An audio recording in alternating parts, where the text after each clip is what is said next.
Today we have a very special guest among us, the Foreign Minister of Canada, Miss Chrystia Freeland. Now, let's listen to what Mr. Amarjit Sohi has said and what Miss Chrystia Freeland has said for the upcoming election on Monday, October 21st. And do not forget your right to come out and vote. Thank you. Everyone in this room has worked so hard over the last, I would say even before the election was called, we were door knocking. Yeah. Many of you were out there talking to your neighbors, your colleagues and associates, and that's exactly what you have been doing since the election has been called. So I am really honored and want to convey my deepest appreciation on behalf of the campaign team for the work that you have done. So thank you so much for that. Can you please join hands to welcome my close friend and colleague Chrystia Freeland? I'm going to say towards for her a little later on, but I really wanted her to be on the stage and join me thanking you for every door that you knocked on, every dollar that you have donated. And I'm going to make a further appeal to you before she speaks. You know, this riding is always kind of a toss-up riding. Last election, we won this riding because of your hard work, and you know how close that was. We won with 92 votes. But you won. Every vote matters. So if you're talking to your neighbors, if your neighbors are leaning to vote Conservatives, please let them know how hard I have worked over the last 4 years to defend Alberta, to work hard. Talk to them about the 3 pipelines that are underway and 2 of them are under construction. Talk to them how we fixed the broken process on the Trans Mountain Pipeline Extension project and how I worked hard to consult with indigenous communities. Now that project is approved and that project is under construction, and we should be talking about that with pride. It is the first time in 50 years that we are building a pipeline to get our resources to non-US markets, something that Conservatives failed to do. And we should be encouraged to tell those Conservative friends how we have invested 8 times more in infrastructure to help grow our economy. Building of Yellowhead, building of the rail crossing of 50th Street and 82nd Avenue, $1 billion that we're investing in the LRT. Tell them how we are working hard to support our energy sector by diversifying Alberta's economy through $9 billion of petrochemical investments, 2 projects underway, creating thousands of jobs that will continue to help grow our economy. Talk to them about that economy. If you're talking to our neighbors who are leaning to vote the NDP or the Greens, please remind them that I have been the progressive voice from this riding on behalf of all of our constituents. Talk to them how we have lifted the kids out of poverty, how child poverty in partnership with the previous NDP government has been reduced in half in Alberta. Talk to them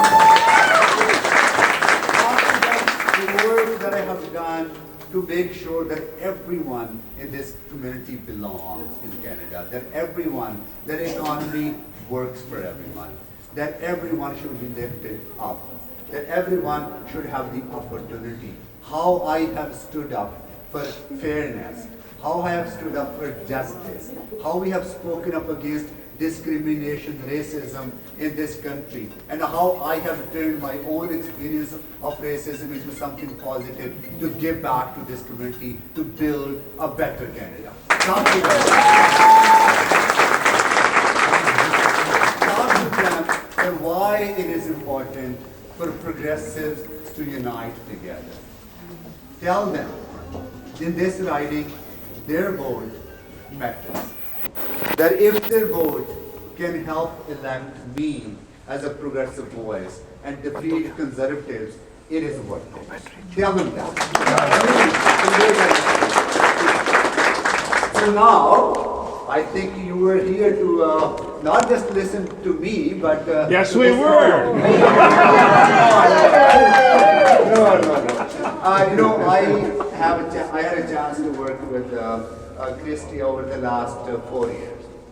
She is a proud Albertan. And when I visited her father in Peace River, for to announce a very important project for Alberta, the building of the Peace River Bridge. That was neglected, by the way. Just to think how conservatives have taken us for granted. Peace River has been asking for funding for the river, for that bridge, for almost 2 decades. Nobody listened. Well, who listened? Liberals listened. Chrystia listened. She advocated for that project to be built on behalf of the community where she grown up, where her family lives. And I'm so proud that her work have helped our energy sector. We were paying $60 million to the U.S. in a tariff that was unreasonable on our industry. Because of her work. Because of her work in negotiating NAFTA and getting rid of the tariff, that our industry every year now saves $60 million that they don't have to pay. It is her work that we have trade agreements with 1.5 billion customers. That we are the only country that has a trade agreement with every G7 country, opening up opportunities for our canola farmers, our meat producers, and our oil and gas sector. It was her leadership because she deeply cares about people. She deeply cares about investing in our communities, including investing in communities here in Alberta, which is our home province. So please welcome my friend and colleague.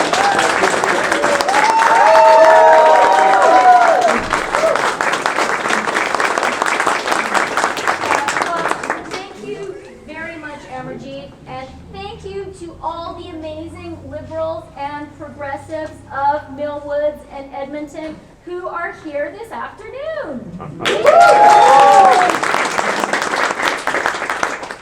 And I'm glad Amarjeet mentioned Peace River and the bridge, because I talked to my dad this morning. He is in Peace River combining right now, complaining a little bit about the weather and therefore the late harvest. And I told him I was coming to see Amarjeet, and he said, tell him we're all really grateful for the bridge. Just get it done. So I am truly delighted to be here to support my friend and fantastic colleague, Amarjeet Sohi, and to say to all of you, sometimes I was born in Peace River and grew up there, and in Edmonton I went to Old Scona. Now I'm an MP for downtown Toronto. And as all of us know, Alberta sometimes can get a little bit stereotyped outside this fantastic province. But as someone who is so proud of my Alberta roots, I am also very proud to say Alberta has a strong and proud and fabulous progressive tradition. There are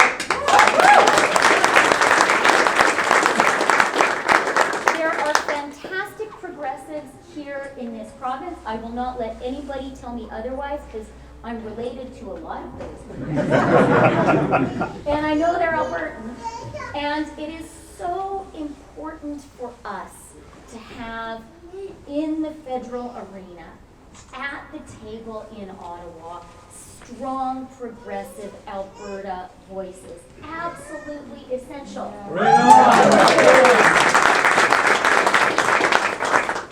And that's why I'm here.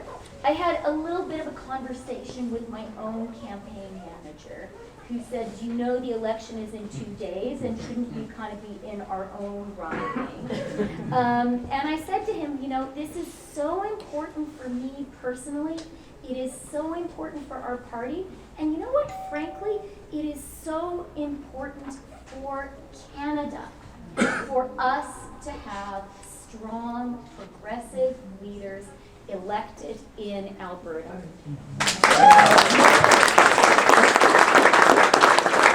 And there is no one who does that better than my friend Amarji. So, now you guys all know Amarji, and I know that because already this morning Amarji and I have been to the fabulous Millwoods pool, which I know about because my kids have been swimming there before and they love the water slide, but I had never seen it myself, and to the library and seniors and multicultural center. And the thing that astonished me was, I think every single person we ran into actually knew Amarji. Right? Yeah, you guys are laughing, but it's true.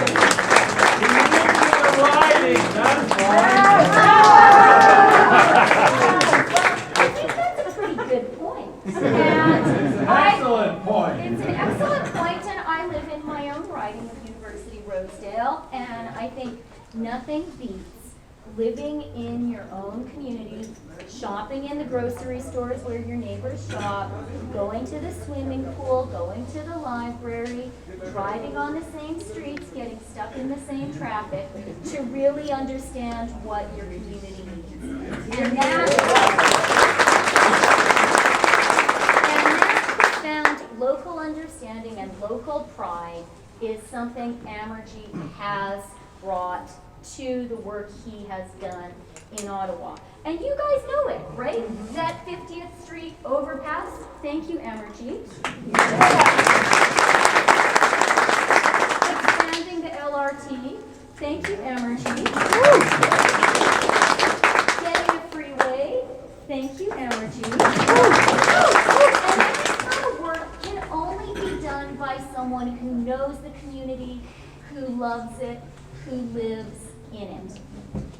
Amarji has also been part of a team that has understood what we need to do for Alberta and for our whole country. He talked about reducing child poverty by half in Alberta. Now let me tell you what our conviction has been and is when it comes to our country's economy. Our conviction has been and is we need to invest in our people, we need to invest in infrastructure, and we need to invest in innovation.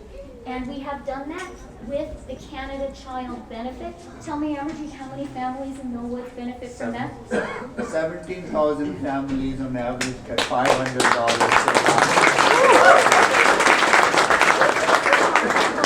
This is life-changing for families in Millwoods and across the country.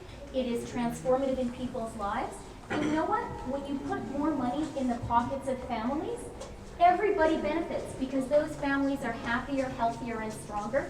And those families contribute that money back into the community.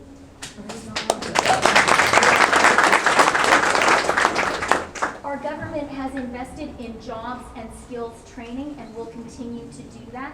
Absolutely essential here in Alberta, which has such a proud tradition of fabulous skilled tradespeople.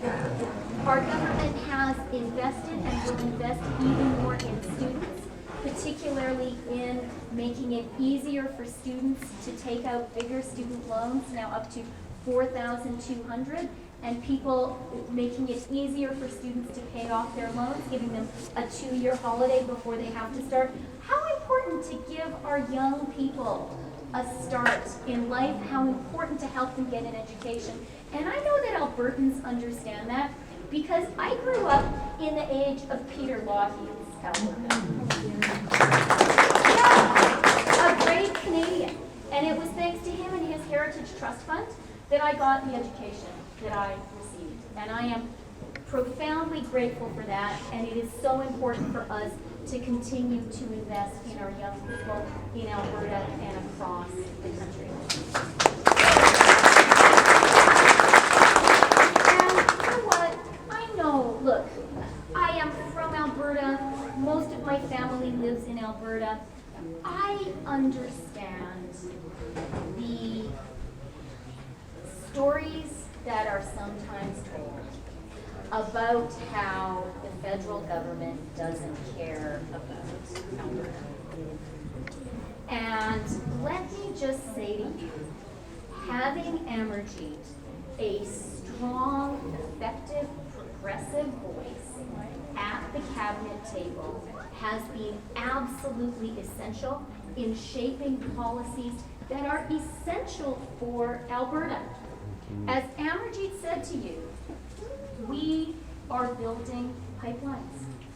As Amarjeet said, our government actually bought a pipeline, right? Yeah. That's a big deal. And that is not just rhetoric, that is actual action. And we did that because we understand that the environment and the economy go together. We need, yes. Yeah. We need to have effective action on climate change, and we also need to be realistic and understand that Canada, that Alberta, needs to be able to get its resources to market and needs to be able to get its resources to non-US markets. And let me tell you, after the NAFTA negotiations, that excruciating national drama, I understand at a very personal level the need for us to have diversified markets. Absolutely.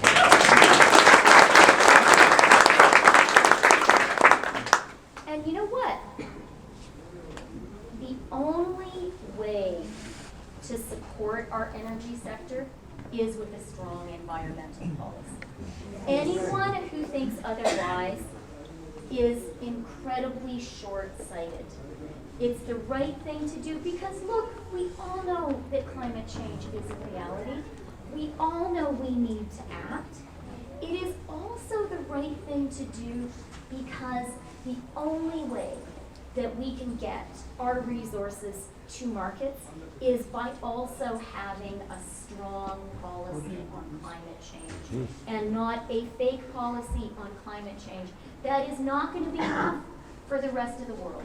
And Amarjeet understands that, and I know that everyone here in this room understands that. To behave otherwise is extremely short-sighted. And you know what? The world's leading oil companies understand this too. They have figured out that our whole world needs to move forward with a sophisticated understanding that you need to act on climate change in a reasonable, realistic way. And for Canada, that means ensuring that our resources get to international markets. And as Amarjeet said, doing the difficult, painstaking work, among other things, of consulting with our Indigenous people. And you can say all you want that you're going to build pipelines, but if you are not prepared to put in the actual work, to do your actual homework, you are going to sell Canada and you're going to sell Alberta short. And this is not just something that I am saying. This is the lived experience of Albertans. The Harper government did not get these pipelines built.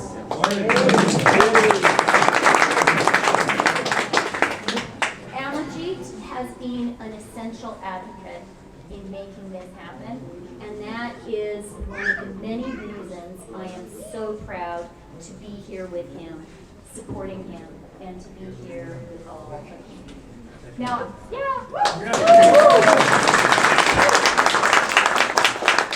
want to end on a slightly romantic note. If you will forgive me. Okay, it's not romantic about you personally. Much as I do adore him. My wife is here. So,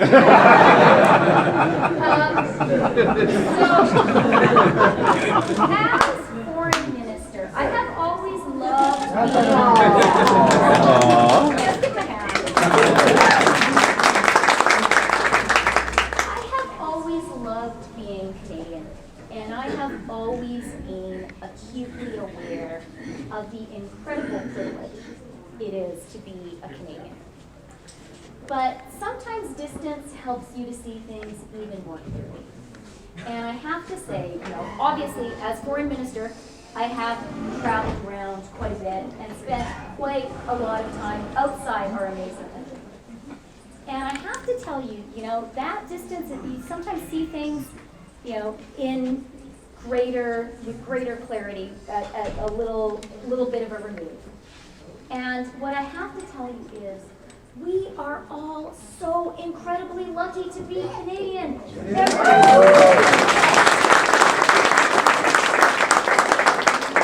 sure, we have our problems. For sure, our country isn't perfect, but we are the envy of the world today. We truly are.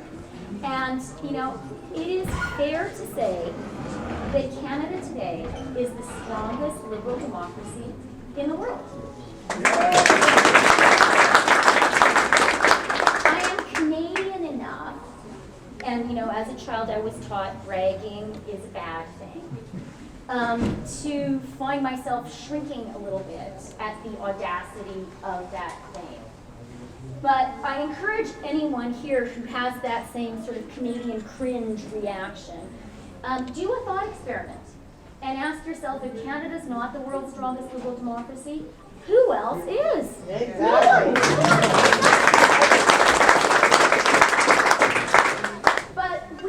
Incredible privilege comes both a tremendous responsibility that we all bear, and also a need to be pragmatic and clear-eyed when it comes to the threats. The responsibility is to keep our liberal democracy strong, to keep our whole country strong and united. Canada did not happen by accident. Canada will not continue without hard work. And so we need together to double down on Canadian values. We need to double down on keeping our country together and strong. We need to double down on something that Canadians can still say proudly, but that is challenged in many other countries in the world today, which is the very true idea that our diversity is our strength. Absolutely.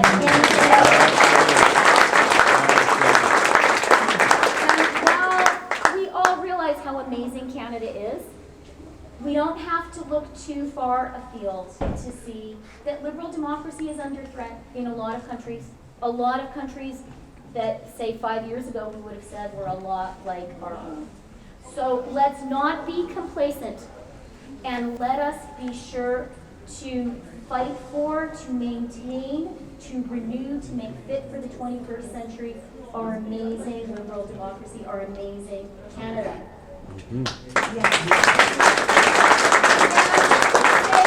One more thing about this in this sort of romantic vein, which is the fact that Canada is the strongest liberal democracy in the world today. It comes with it also an implicit acknowledgement that the world is in a pretty rough place right now. This is a time when the rules-based international order and liberal democracy itself, rules-based international order, by the way, including free trade, are under greater threat than they have been at any time since the Second World War. And that has and will continue to bring real challenges for us, and challenges which are impossible to predict. In 2015, during the election, I had no idea that the biggest job I would have after the election would be renegotiating NAFTA. People would have thought you were bonkers if you had suggested that in 2015.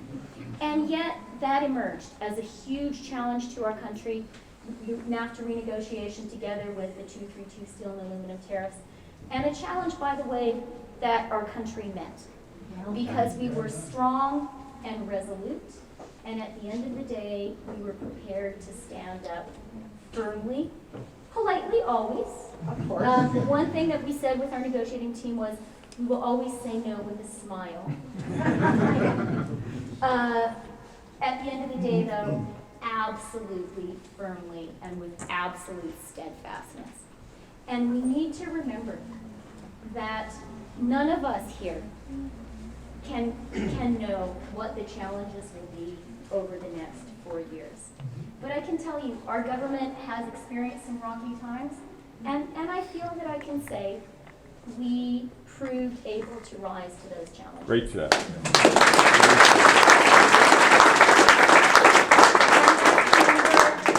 We may very, very well face comparable challenges in the next 4 years. So let's be ready, and let's elect a government that we know will be ready.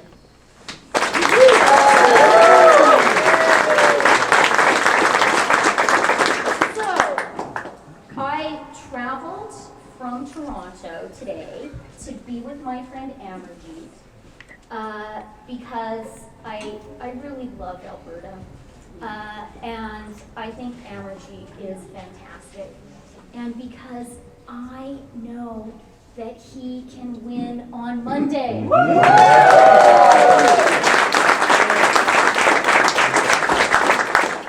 He won in 2015 when no one thought we were going to get progressives, when no one thought we were going to get Liberals elected in Alberta, and we did. And he can win again on Monday, but this is not going to happen by accident, dear friends. This is only going to happen if every single progressive voter in Mill Woods understands that there is only one progressive candidate in this riding who can win. That is simply true. And so I implore every single progressive voter in this riding to look at the fabulous MP you have had for the past 4 years, the fabulous city councillor you had before that, and to support him in this federal election on Monday. Now,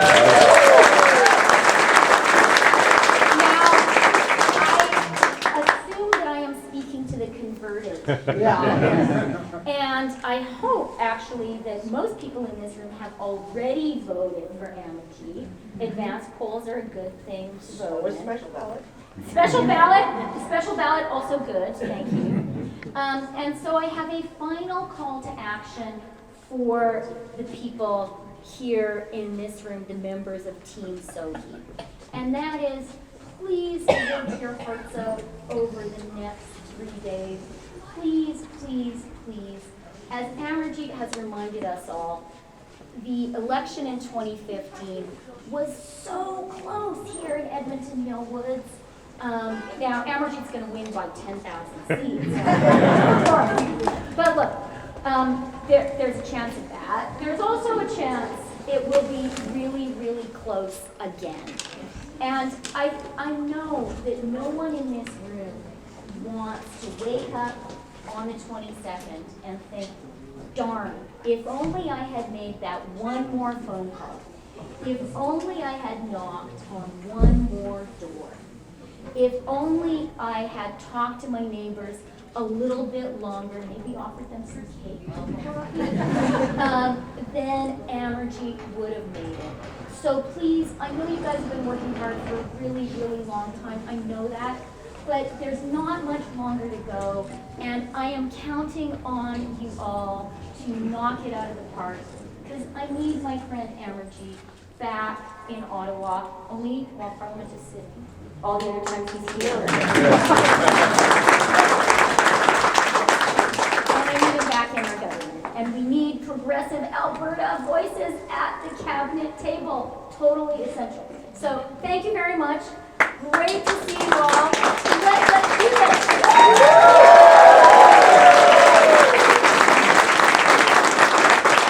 Well, thank you so much, Chrystia, for coming all the way from Toronto and supporting the campaign. And the message is very clear from you that over the next 3 days we want to continue to knock on doors and talk to our neighbors and stress the point that every single vote matters. And we don't want to, as you said, we don't want to make I wish I could have done more, because you are already doing a lot, and we need to do more. I am absolutely confident that you will do more. So on behalf of all of us, on behalf of me and Sarabjit, thank you so much for your ongoing support. And let's go get out there knock on doors and remind people that local voices matter.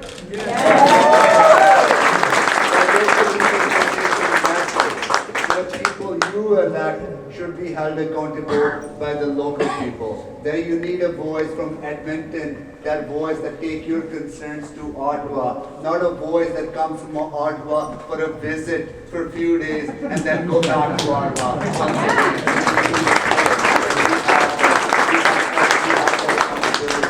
Build into our elections. So go knock on doors, please, and talk to neighbors and talk to your friends. And thank you so much for once again being here.